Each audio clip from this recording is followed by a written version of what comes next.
ඊශ්‍රායල් පාඩමේ තවත් කොටසකින් ඔබත් සමග හමු වෙන්නේ මම ඉතා ප්‍රීතියෙන්. මෙච්චර දවස් අපේ පාඩම් අපි මේ මගේ පිටිපස්සේ තියෙන මේ බෙල්වුඩ් දේවධර්ම ශාස්ත්‍රාලයේ පටිගත කරනු ලැබුවා. ඉතින් මේක ලස්සන සුන්දර පරිසරයක්. හරි ලස්සන කඳුකරනේ මේ මහනුවර දිස්ත්‍රික්කයේ බෙල්වුඩ් පළාත. ඉතින් අපි හිතුවා ඉතින් අද ඉඳන් අපි කතා කරන්න යන දේවල් අපි මේ සුන්දර ලස්සන පරිසරයේ පොඩ්ඩක් ඇවිද ලස්සන ස්ථානවලට ගොස් අපි පටිගත කරමු කියලා. හොඳයි අද මම මොකක්ද උගන්වන්න යන්නේ? මෙතෙක් මම ඔබට ඉගැන්නුවා ඊශ්‍රායල් දේශය පිළිබඳව. ඒ දේශයේ වැදගත්කම, ඒ රට දෙවියන් වහන්සේ තෝරලා එතනට ආබ්‍රහම් කියන මනුෂ්‍යව ගෙනාවා කියලා. දැන් ඉතින් ඒ රට ගැන විස්තර බොහොමයක් මම ඔබට උගන්වලා ඉවරයිනේ. ලස්සන දේවල් මම කිව්වනේ මතකද? අර හෙල් වලින් මිටියාවත් වලින් යුක්ත වූ රටක්. ඒ වර්ෂාව ගැන මම කතා කරා. ඒ කඳු ගැන මම කතා කරා. ඒ බොහොම ලස්සන ඒ දේවල් ගැන මම කතා කරා. හාස්කම් ගොඩක් තිබෙන රටක් කියලා මම කිව්වා. මුහුද ගැන කතා කරා. ගලිලේ මුහුද, මේ මල මුහුද, මධ්‍ය ධර්ම මුහුද කියලා. දැන් ඉතින් මේ රට එච්චර ලස්සන රටක් හැටියට දෙවියන් වහන්සේ අදටත් ඊශ්‍රායල් දේශය තබාගෙන ඉන්නවා. දැන් මේ ඊශ්‍රායල් පුද්ගලයන් ගැන අපි කතා කරමු. මම එක දෙයක් ඔබට කියලා තියෙනවා. මොකක්ද දන්නවද? ඒ ඊශ්‍රායල් ජාතියට හෙබ්‍රේවරු කියලා කියනවා. එහෙම කියන්න හේතුව මොකද්ද? ඒ ආබ්‍රහම්ගෙන් පවතින වංශය කියලා. ඒ වගේම මම කිව්වා ඒගොල්ලන්ට යුදෙව්වෝ කියලා කියනවා කියලා. ඒ මොකද? අර යාකෝබ්ගේ පුතු මේ 12 දෙනෙක් හිටියානේ. ඒ පුතු 12 දෙනාගෙන් එක්කෙනෙක් ඒ යුදස් කියන පුතා. එයාගේ අර රජ ගෝත්‍රය නිසා ඒගොල්ලන්ගේ අර ප්‍රාථමික ගෝත්‍රය එක නිසා ඒ යුදෙව්වන් කියලා ඒ යුදාවරුන්ට කියනු ලැබුවා කියලා. ඒ වගේම යාකෝබ් කියන පුද්ගලයා ඒ යාකෝබ් කියන පුද්ගලයාගේ නම දෙවියන් වහන්සේ ඊශ්‍රායල් හැටියට හැරෙව්වනේ. ඉතින් ඒ නිසා ඒගොල්ලන්ට ඊශ්‍රායල් වරුන් කියලාත් කියනු ලැබුවා කියලා මම ඔබට කියලා දුන්නා. හොඳයි දැන් බයිබලයේ පදයක් බලන්න. දැන් මට බයිබලයේ කියවන්න බෑ මම බයිසිකලේ එලවන නිසා. ඒ වුණාට මට මතකයි පදේ. උත්පත්ති 12:3. ආබ්‍රහම්ට දෙවියන් වහන්සේ කියනවා මෙහෙම කතාවක්. නුඹට ආශිර්වාද කරන්නන්ට මම ආශිර්වාද කරන්නේ. නුඹට ශාප කරන්නන්ට මම ශාප කරන්නේ. ඒ වගේම මේ පොළොවේ සියලුම වැසියන් ඔබ කාරණ කොටගෙන ආශිර්වාද ලබන්න ඔහුය කියලා.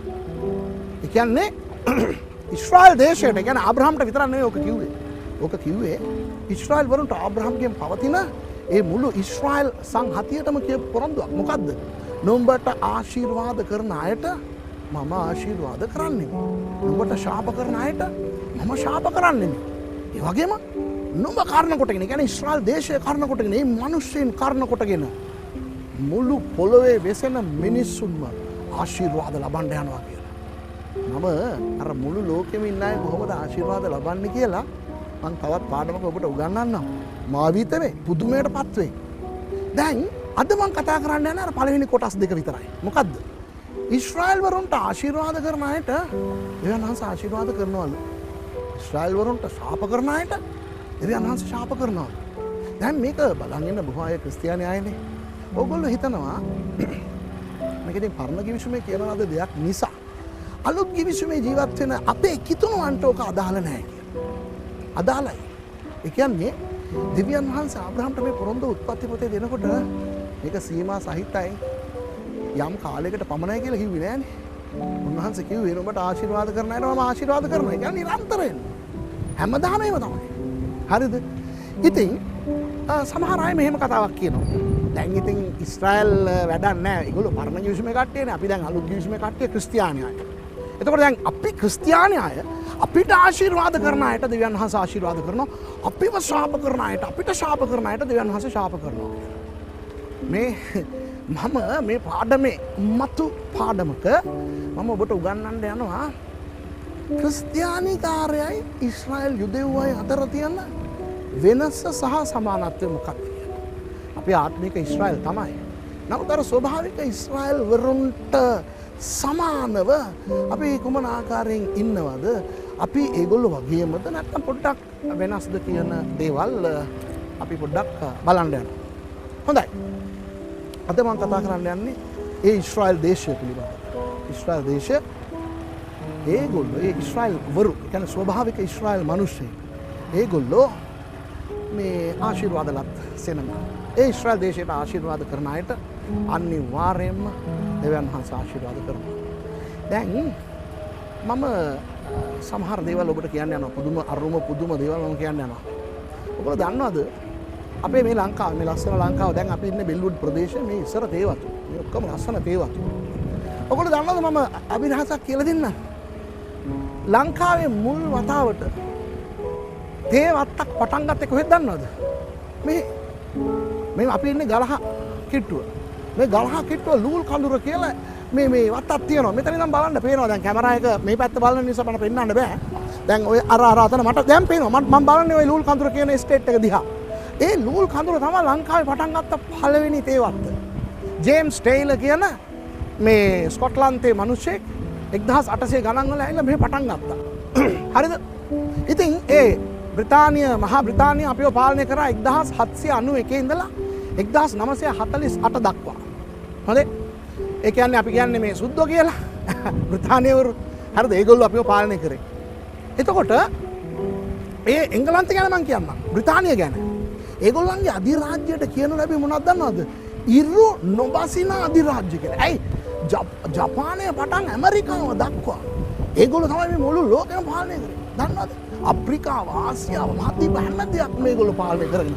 ඒගොල්ලෝ මේ පාලනය කරගෙන තමයි හිටියේ. එතකොට ඒගොල්ලන්ගේ ඒ අධිරාජ්‍ය මේ මුළු ලෝකෙම පාලනය කරපු ඒගොල්ලෝ වැටුනේ ඇයි දන්නවද?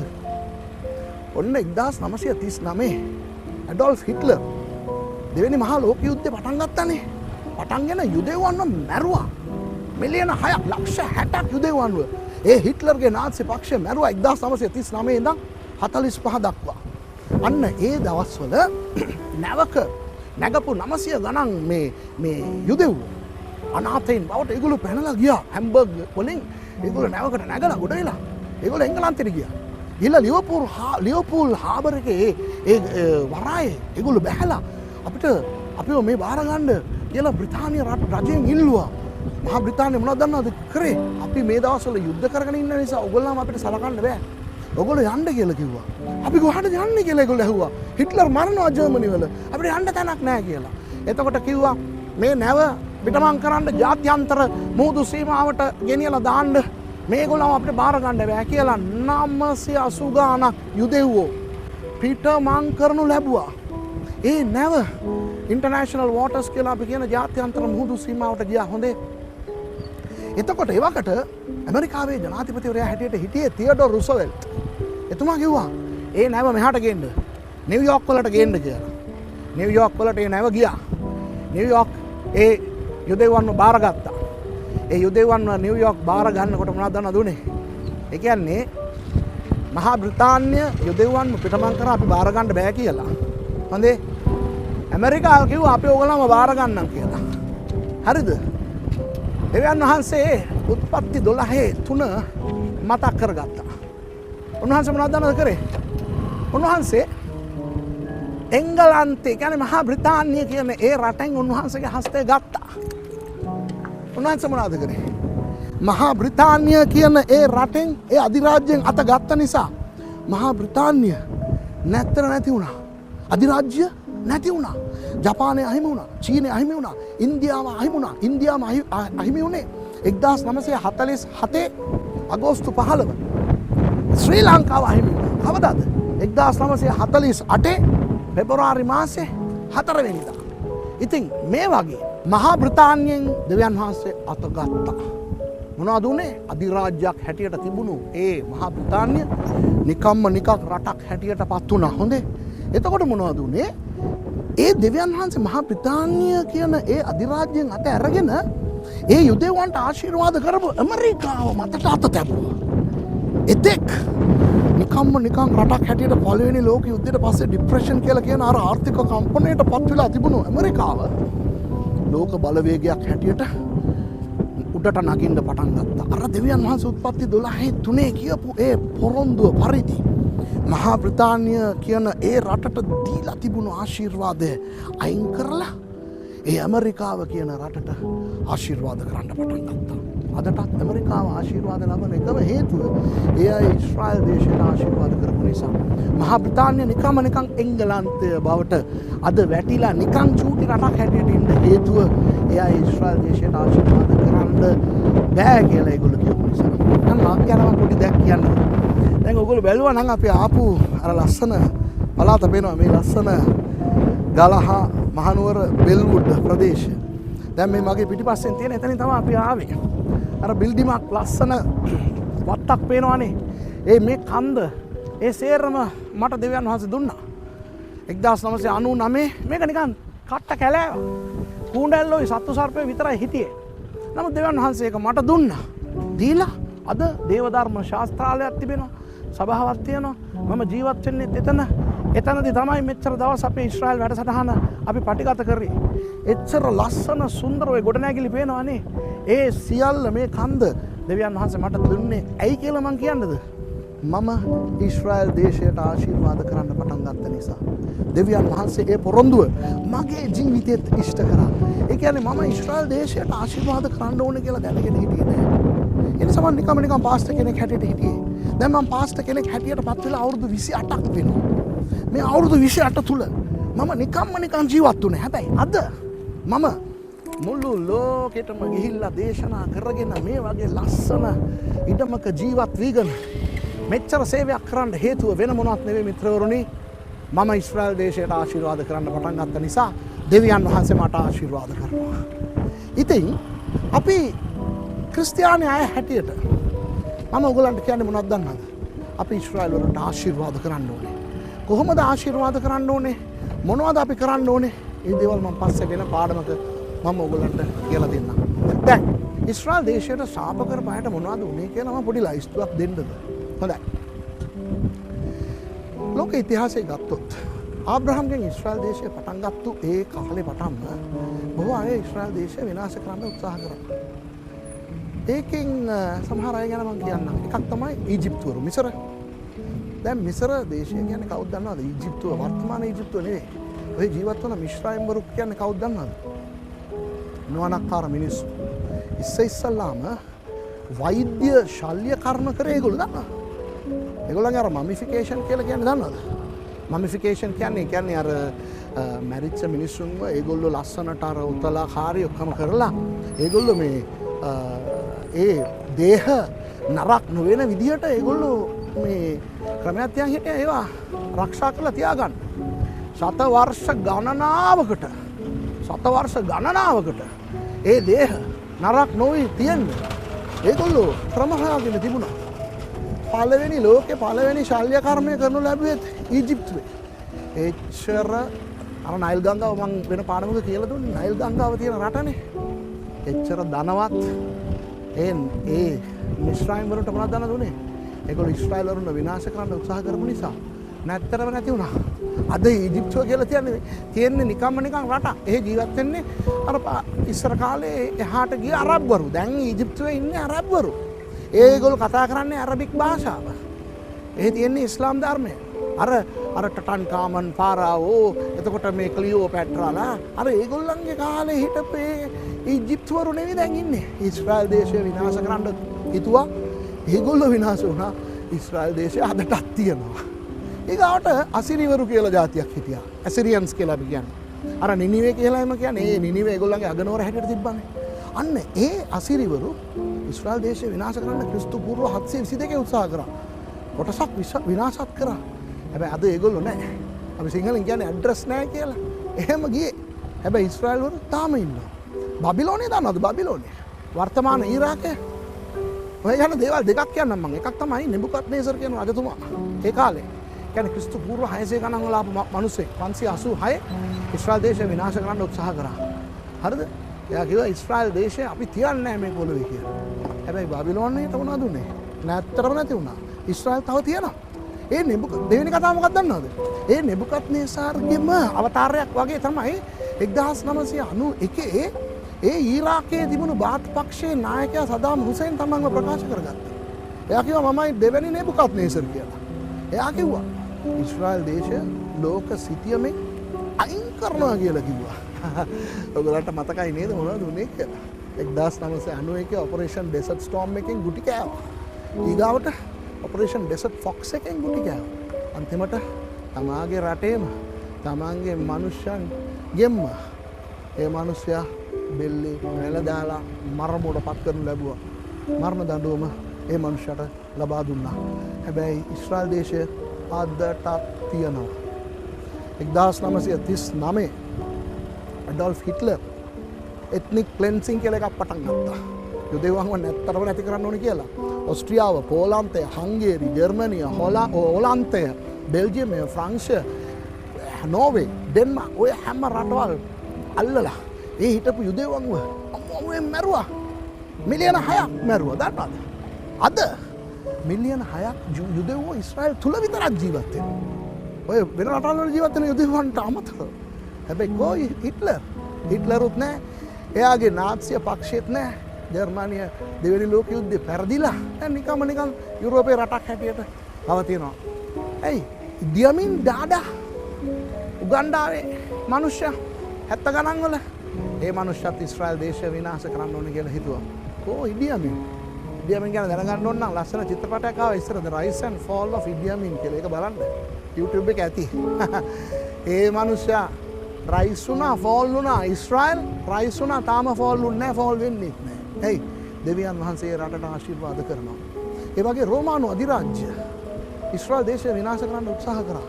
ඊශ්‍රායල් දේශය ඒ කියන්නේ නීරෝ, කැලිගුල්ලා, වෙස්පසියන්, ටිබේරියස් මේ වගේ බොහෝ අධිරාජ්‍යවරුන්, රෝමානු අධිරාජ්‍යවරුන් ඊශ්‍රායල් දේශය විනාශ කරන්න බොහෝ වෑයම් කරා, උත්සාහ කරා. අන්තිමට රෝමානු අධිරාජ්‍යයට මොනවද වුනේ? දැන් නැහැ. දැන් රෝමේ කියන්නේ මොකක්ද දන්නවද? ඉතාලියේ තියෙන අගනුවර. එහෙ ගිහිල්ලා අර පරණ රෝමානු මොකක් හරි බලනවා නම් තියෙන්නේ නටඹුන් විතරයි. කොලොසියම් බලන්න පුළුවන්. ඔය එක අර පරණ මාලිගාවල නටඹුන් තියෙනවා. නමුත් රෝමානු අධිරාජ්‍ය තියෙනවද? නැහැ. හැබැයි මිත්‍රවරුනි, ඊශ්‍රායල් දේශයට ශාප කරන්න උත්සාහ කරපු හැම කෙනාම වැටුණා. හැම රටක්ම වැටුණා. හැම සංවිධානයක්ම වැටුණා. විනාශ වුණා, නැති වුණා. දැන් ඊශ්‍රායල් දේශයට ශාප කරමින් ඉන්න රටවල් සංවිධාන වැටෙමින් පවතිනවා. අද සමහර රටවල් මට නම් කියන්න කැමති නැහැ. ඕගොල්ලෝ ප්‍රවෘත්ති වල බලන්න සමහර රටවල් වල ඇතුලේ ගහ ගන්නවා, මරා ගන්නවා. කවුද? ඒ සේරම ඊශ්‍රායල් විරෝධී අය. හැබැයි ඊශ්‍රායල් දේශයට ආශිර්වාද කරන රටවල් අද ආශිර්වාද ලබාගෙන ඉන්නවා. මිත්‍රවරුනි, ඊශ්‍රායල් දේශයට ආශිර්වාද කරන අයට දෙවියන්වහන්ස ආශිර්වාද කරනවා කියලා කිව්වේ එදාට විතරක් නෙවෙයි, අදටත් වළංගුයි. හිතුණු නොවන්නාට පමණක් නෙවෙයි, හිතුණුවටත් වළංගුයි. මම පස්සේ පාඩමක හිතුණුවයි ඊශ්‍රායල් පුද්ගලයයි කියලා මම සංසන්දනය කරලා මම උගන්වන්න යනවානේ. එතනින් පස්සේ බලාගමු අපි කවුද ඊශ්‍රායල් අයත් එක්ක බලනකොට කියලා. හරි, අපිත් අර වැදගත්ම නැති අයක් නෙවෙයි, අපිත් වැදගත්.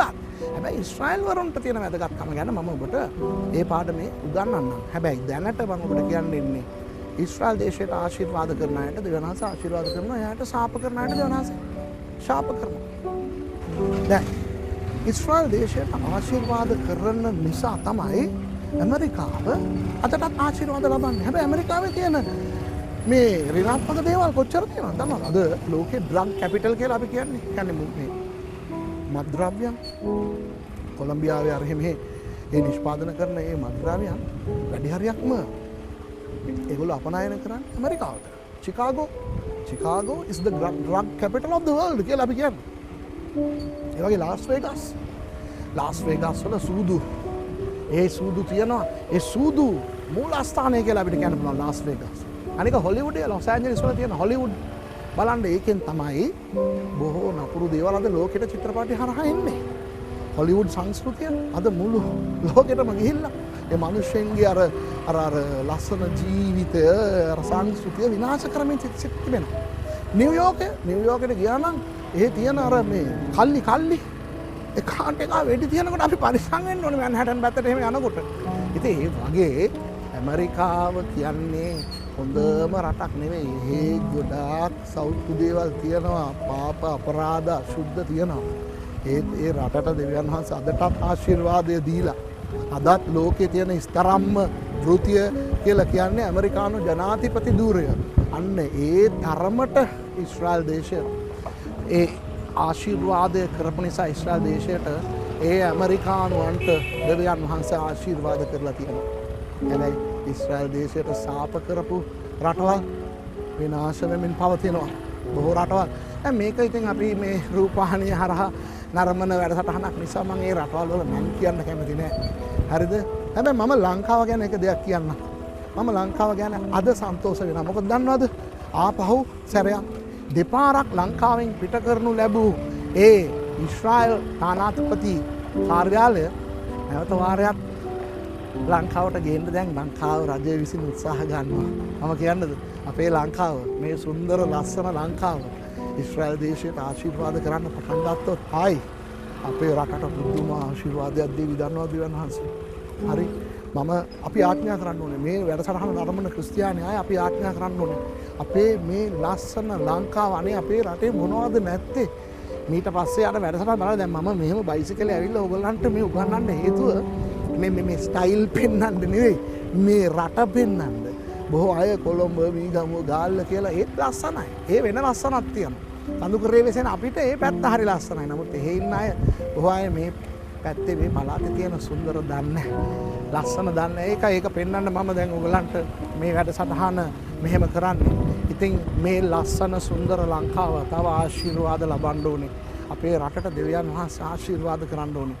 අපේ රටට ආර්ථික සඵලත්වය මේ මානව සඵලත්වය හැම දෙයක්ම අපිට ලැබෙන්න ඕනේ. ඒ නිසා මිත්‍රවරුනි අපිට ඒ ආශිර්වාදය අල්ලගන්න පුළුවන් අභිරහසක් තමයි මේක. දැන් ක්‍රිස්තියානියාට සෑහෙන ආශිර්වාද තියෙනවා. අපි ආඥා කරලා ආශිර්වාද ගන්නවා, නිරාහාර වෙනලා ආශිර්වාද ගන්නවා. අපි බොහෝ ආශිර්වාදයන් ලබා ගන්නවා. හැබැයි ඔන්න ආශිර්වාද ලබා ගන්න තවත් රහසක් මම කියලා දෙන්නම්. ඊශ්‍රායල් දේශයට ආශිර්වාද කරන්න පටන් ගන්න. ඔබගේ පෞද්ගලික යාඥාවේ, ගෙදර යාඥාවේ, සභාවේ යාඥාවේ ඔබ ඊශ්‍රායල් දේශයට ආශිර්වාද කරන්න. ඊශ්‍රායල් දේශයට සම්මාදම් පඳුරු යවන්න. ඊශ්‍රායල් දේශයට විරුද්ධව කතා නොකර ඉන්න. ඒගොල්ලෝ වැරදි කරත් දෙවියන් වහන්සේ බලාගන්නේ. අපි මොනවද ඒගොල්ලන්ට විරුද්ධව කතා කරන්න ඕනේ නැහැ. අපි ඊශ්‍රායල් පාක්ෂිකයන් වෙමු. ඊශ්‍රායල් දේශයට ආශිර්වාද කරන්නන් වෙමු. දෙවියන් වහන්සේ බොහෝ දුරට අපිට ආශිර්වාද දෙනවා. ආර්ථික, ආත්මික, භෞතික, ශාරීරික, ප්‍රාණික කියලා හැම පැත්තෙම උන්වහන්සේ අපිට ආශිර්වාද දෙනවා. දැන් මගේ අභිරහසත් මම කිව්වනේ. මම මේක නිකන් උගන්න සංගරාවෙන් බලලා උගන්නන කෙනෙක් නෙවෙයි. මම මේවා ගවේෂණ කරලා පරීක්ෂණ පවත්වපු පුද්ගලෙක් පමණක් නෙවෙයි. අත්දකින පුද්ගලෙක්. මම ඊශ්‍රායල් දේශයට ආශිර්වාද කරන නිසා දෙවියන් වහන්සේ මට පුදුම ආශිර්වාද දෙන්නේ. ඒ වගේම මම අපේ සභාවටත් උගන්වනවා. මගේ යාළුවන්ට උගන්වනවා. බොහෝ අයට උගන්වනවා. දැන් ඔබටත් මම උගන්වනවා. ඊශ්‍රායල් දේශයට ආශිර්වාද කරන්න බලන්න දෙවියන් වහන්සේ කොච්චර දුරට ඔබට ආශිර්වාද කරයිද කියලා. හොඳයි. එතකොට දැන් අපි බැලුවේ මොනවද? උත්පත්ති 12:3. ඒකේ කොටස් දෙකක්. මොකද්ද? නුඹට ආශිර්වාද කරන්නන්ට මම ආශිර්වාද කරන්නේ නෙමෙයි. නුඹට ශාප කරන්නන්ට මම ශාප කරන්නේ නෙමෙයි. දැන් ඊළඟ පාඩමේ මම ඔබට උගන්වන්න යන්නේ මොනවද දන්නවද? ඒකේ තුන්වෙනි කොටස. මොනවද? ඒකේ කියනවා පොළොවේ සියලුම වංශ සියලුම පුද්ගලයන් නුඹ තුලින් ආශිර්වාද ලබන්න හොය කියලා. ඒකේ තේරුම මොනවද? ඒක අපි බලමු ඊළඟ පාඩමේ. ඒ පාඩමේ හැම වෙන තෙක් ඊශ්‍රායල් වරුන්ගේ දෙවියන් වහන්සේ ඔබට ආශිර්වාද කරන දෙවියන් වහන්සේ ඔබත් සමග ඉඳ ඔබව ආශිර්වාදයෙන් ආශිර්වාදයට ගෙන යනසේක්වා. ආමෙන්. ඊළඟ පාඩමේ හම්බෙමු. බයි.